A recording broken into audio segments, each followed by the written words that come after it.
অশোক, তোমাৰ লগত মোৰ কথা এটা আছিলে। জলদি কোৱা মা, মোৰ দেৰি হৈছে। অশোক, তুমি আমাৰ এটাই ল'ৰা। আমি তোমাৰ বিয়াৰ চিন্তা কৰিছিলোঁ। তুমি কাৰোবাক মনে মনে পচন্দ কৰি থৈছা নেকি? মা, মই তোমালোকক কম বুলি ভাবি আছিলোঁ। মই মোৰ লগৰে হয় লিজা নামটো, তাইক মই মনে মনে পচন্দ কৰি থৈছিলোঁ। মা, তোমাৰ এনেই লিজাক কেনেকুৱা লাগে বাৰু? কোন লিজা? তুমি লিজাক পচন্দ কৰি থৈছা? মোৰ দেখোন একেবাৰে ভাল নালাগে সেই ছোৱালীজনী, একেবাৰে পচন্দ নহয়। ছোৱালীজনী ইমান চঞ্চল টাইপৰ থাকে, মোৰ একেবাৰে ভাল নালাগে। তাইক তুমি বিয়া কৰিলে অলপো শান্তি থাকিব নোৱাৰিবা। তাই একো ঘৰ ধৰা ছোৱালী নহয়। আৰু তুমি তাইক বিয়া কৰাই কি পাবা হা? তাই নিজৰ ঘৰ দুৱাৰ বুলিবলৈ নাই, তাই অনাথ আশ্ৰমত থকা ছোৱালী। তুমি তাইক বিয়া কৰিলে তোমাৰ কি লাভ হ'ব? তুমি মোৰ কথা শুনা, তুমি বেলেগ ছোৱালীৰ কথা চিন্তা কৰা, সেইজনী ছোৱালী বাদ দিয়া। মা, তুমি তাইক ভালদৰে লগ পোৱা নাই কাৰণে এনেকৈ ক'ব পাৰিছা। লিজা বহুত ভাল ছোৱালী মা, তাইৰ মনটো বহুত ভাল আৰু শিক্ষা দীক্ষা ফালৰ পৰাও আছে দেখোন। আৰু সময়ৰ লগত মিলিবৰ কাৰণে ইটো সিটো কিবা এটা কৰে বাৰু, সেইটোতো এজনী ছোৱালীক বেয়া বুলি ক'ব নোৱাৰি। মই কি কৈছোঁ তই বুজি পোৱা নাই নেকি? সেইজনী ছোৱালী মোৰ একেবাৰে পচন্দ নহয়, বুজিলি? তই বেলেগ ছোৱালী যা, সেইজনী ছোৱালী মোৰ বোৱাৰী কেতিয়াও হ'বলৈ নোৱাৰে। মই কৈ থলোঁ কিন্তু, তই বেলেগ ছোৱালী আনিলে আমাৰ অলপো আপত্তি নাই। মা, তুমিতো জানাই লিজাৰ এই পৃথিৱীত আপোন বুলিবলৈ কোনোৱেই নাই। অকলশৰীয়া তাই, ভাল বেয়া ক'বলৈ কোনো কিছু নাই, কাৰণেই তাই যি মন যায় তাকেই কৰে। আমাৰ ঘৰলৈ যেতিয়া আহিব মা, তেতিয়া আমাৰ ঘৰৰ নীতি নিয়মবিলাক শিকি ল'ব নহয়, তেতিয়া তাই বৰ ভাল হৈ যাব। তুমি চাবাচোন মা। মই সেইবোৰ একো নাজানো। মই এই লিজাজনী কেতিয়াও মোৰ বোৱাৰী কৰাই নানো। মই তোমালৈ ভাল ধনী ঘৰৰ মানুহৰ ছোৱালী এজনী চাই থৈছোঁ। মই তাইক বিয়া কৰাই আনিম তোমালৈ। এজনীক মই নানো, তুমি পাহৰি যোৱা এজনী কথা। মা, মোৰ কামলৈ দেৰি হৈছে, মই যাওঁ। আৰু এইটো বিষয়ত মই একো কথা পাতিবলৈ নিবিচাৰোঁ। মোৰ একেবাৰে মন নাই তোমাৰ লগত এই বিষয়ত তৰ্ক কৰা। হেৰা, অচ্যুত গ'লে নেকি কামলৈ? তুমি কৈছিলানে বিয়াৰ কথা? আপোনাৰ ল'ৰাক লৈ মোৰ বৰ ভয় হ'বলৈ ধৰিছে। সি যিজনী ছোৱালী পচন্দ কৰি থৈছে, সেইজনী ছোৱালী অনাথ হয়, কোনো কিছু নাই এই পৃথিৱীত। ঘৰ দুৱাৰ নথকা, কোনো কিছু নথকা ছোৱালীজনীক মই একমাত্ৰ ল'ৰাটোলৈ কেনেকৈ আনো? সি দেখোন একোৱেই নাপাব, একো সা সম্পত্তি এটাও নাপাব, আৰু এসাঁজ গৈ খাবৰ কাৰণেও তাৰ দেখোন শহুৱেক ঘৰ বুলিবলৈ একোৱেই নাথাকিব। তুমি এটা কাম কৰিবাচোন, ছোৱালীজনীৰ বায়'ডাটাখন ল'বাচোন, কেনেকুৱা কি কথা। সি আমাৰ এটাই ল'ৰা, তাৰ সুখতে আমি সুখী হ'ব লাগে। এইটো আপুনি ঠিক কথাই কৈছে, তাৰ সুখতে আমি সুখী হ'ব লাগে। কিন্তু আমি তাক গোটেই জীৱনৰ কাৰণে সেই বেয়া বদমাছি অনাথ ছোৱালীজনী কেনেকৈ গোটাই দিওঁ? তাক মই কৈ দিছোঁ, মই ধনী ঘৰৰ ছোৱালী এজনী সেই শৰ্মাজীয়েকক ঠিক কৰি থৈছোঁ বুলি। সি এজনীক কেতিয়াও মোৰ বোৱাৰী কৰি আনিব নোৱাৰে। মই তাক ৱাৰ্ণিং দি দিছোঁ আজি। হেৰি, আপুনি টোপনিয়ে গ'ল নেকি বাৰু? ইমান ৰাতি হ'ল, এতিয়ালৈকে দেখোন অচ্যুত ঘৰলৈ নাহিল। ৰাতিপুৱা তাৰ পচন্দটো মই নাকচ কৰাৰ বাবে সি আমাক বেয়া পালে নেকি? আজি ইমান দেৰি হৈ গৈছে, সি অহা নাই। আনকি কিন্তু সি এনেকুৱা নকৰে। তুমি তাৰ পচন্দটো নাকচ কৰাৰ বাবে সি মনতে দুখ পালে চাগৈ। সেইকাৰণে আজি ঘৰতে নাযাওঁ, লগৰ কাৰোবাৰ ঘৰতে থাকিম বুলি ভাবিলে চাগৈ। নিশ্চয় কাইলৈ ৰাতিপুৱা আহিব। তুমি এতিয়া শুই থাকা। অচ্যুত, এইবোৰ কি দেখিছোঁ মই? আৰু কালি ৰাতি ঘৰলৈ কিয় নাহিলা? ক'ত থাকিলা তুমি কালি ৰাতি? মা, মই লিজাক বিয়া কৰাই আনিলোঁ। কি? আমাৰ কথা নুশুনাকৈ তই তাইক বিয়া কৰাই লৈ আহিলি? কিয় কৰিলি এনেকুৱা হা? কিয় কৰিলি? আমি তোৰ কোনো নহয়, তই আমাৰ কথা নুশুনাকৈ যে তাইক বিয়া কৰাই লৈ আহিলি।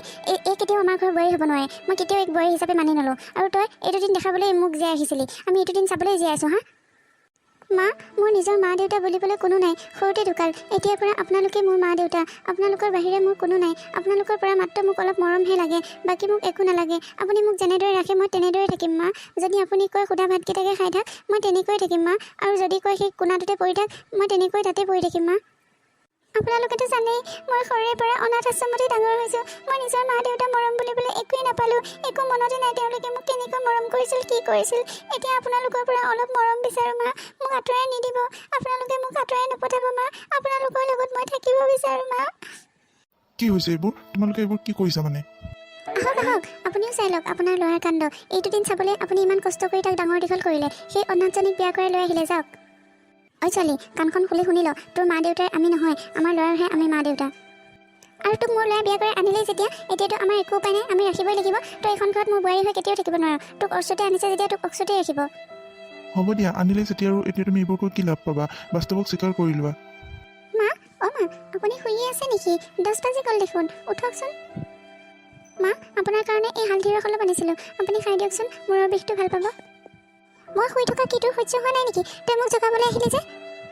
আৰু এই ৰাতিপুৱাই তই মোক হালধি ৰসবোৰ খুৱাইছ যে, চাহ একাপ আনিব লাগে বুলি নাজানো? অঁ, পাহৰিছিলোঁৱে। তোৰতো ঘৰ দুৱাৰ বুলিবলৈ একোৱেই নাই, তই কেনেকৈ জানিবি মানুহৰ ঘৰত ৰাতিপুৱা চাহ খাই নে হালধি ৰস খায়?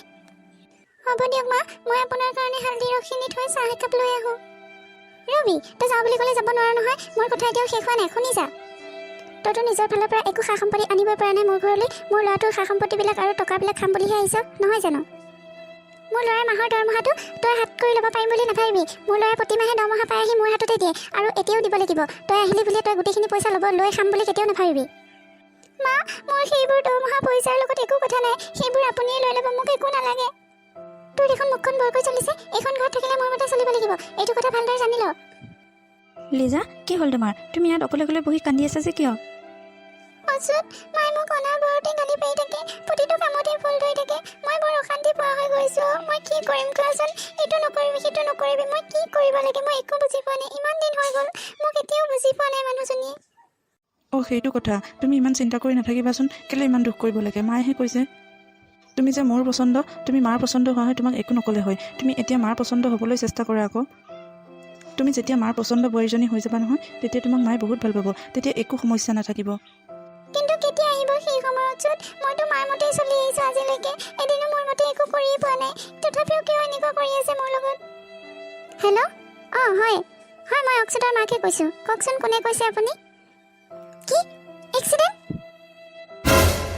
হস্পিটেল নিছে হয় হয় আমি গৈ আছোঁ আপোনালোকে লৈ যাওকচোন আমি লগতে পামগৈ হেৰি শুনিছেনে ক'ত আছে ন আপুনি লগতে আহকচোন লগতে আহক ডাঙৰ কথা অচ্যুতৰ এক্সিডেণ্ট হৈছে চিটি হস্পিটেল নিছে আমি লগতে যাব লাগে বলকচোন বলক কি এক্সিডেণ্ট ৰ'বা বোৱাৰীকো লওঁ বোৱাৰী আহাচোন আহা আমি হস্পিটেল যাব লাগিব এতিয়া ডক্টৰ মোৰ ল'ৰা এতিয়া ঠিকে আছেনে সকলোখিনি টেষ্ট কৰিলেনে ডক্টৰ তেওঁ বেছিকৈ কষ্ট পাইছে নেকি তেওঁক আমি ঘৰলৈ নিব পাৰিমনে হয় তেওঁ এতিয়া ঠিকেই আছে যদিও তেওঁ ভিতৰি বহুত কষ্ট পাইছে আৰু ভৰি এটাও ভাগিছে তো আপোনালোকে তেওঁক ছমাহমান ঘৰতে আৰামত ৰাখিব আৰু মই দিয়া মেডিচিনখিনি তেওঁক ডেইলি দিব আপোনালোকে কেছ কাউণ্টাৰত বিলখিনি পে'মেণ্ট কৰি তেওঁক আপোনালোকে ঘৰলৈ নিব পাৰিব অচ্যুত তোৰ হাতত জমা পইচা আছিলে নেকি বাৰু মোৰ দেখোন তোৰ হস্পিটেলৰ পইচা দিওঁতে আৰু এই দুমাহকৈ ধৰি ঘৰ চলাওঁতে হাতেই উদং হৈ গ'ল মা মোৰ হাতত দেখোন এটকাও নাই মই গোটেই পইচা তোমাৰ হাততে দিওঁ হেৰি শুনিছেনে ল'ৰাটো সুস্থ হৈ নুঠালৈ আপুনি কিবা এটা কাম বিচাৰি লওক নহ'লে আমি কেনেকৈ চলিম এতিয়া তুমি ঠিক কথাই কৈছা ময়ো গম পাইছোঁ আমাৰ ঘৰখনৰ অৱস্থা পানীত হাঁহ নচৰাৰ দৰে হৈছে